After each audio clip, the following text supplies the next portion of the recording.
ஒரு fantastic Kerala dish.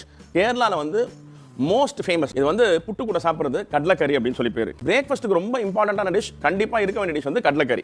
ஒரு cup கருப்பு கொண்டக்கடலையை 8 மணி நேரம் ஊற வச்சு நல்லா வேக வச்சு எடுத்துக்கோங்க. இப்போ மசாலா ரெடி பண்ணுறதுக்கு ஒரு கடாயில் அரை கப் துருவன தேங்காய் சேர்த்து மீடியம் ஃப்ளேமில் வச்சு நல்லா வதக்கி எடுத்துக்கோங்க. ஒரு 3லேருந்து 4 நிமிஷத்தில் தேங்காய் இந்த அளவு கலர் மாறினதுக்கப்புறமா எடுத்து வச்சுருங்க. இதே பாத்திரத்தில் சோம்பு, பட்டை, கிராம்பு, மிளகு, சின்ன துண்டு ஜாதிக்காய் சேர்க்குறேன்.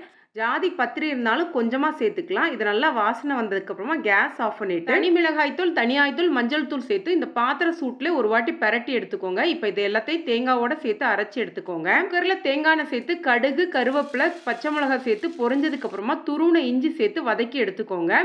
இதோடவே ஒரு வெங்காயம், கொஞ்சமாக சின்ன வெங்காயம் சேர்த்து நல்லா வதக்கி எடுத்துக்கோங்க. இந்தளவு வதங்கினதுக்கப்புறமா 2 தக்காளியை மிக்சியில் அடித்து அந்த விழுதை இதோட சேர்த்துக்கோங்க.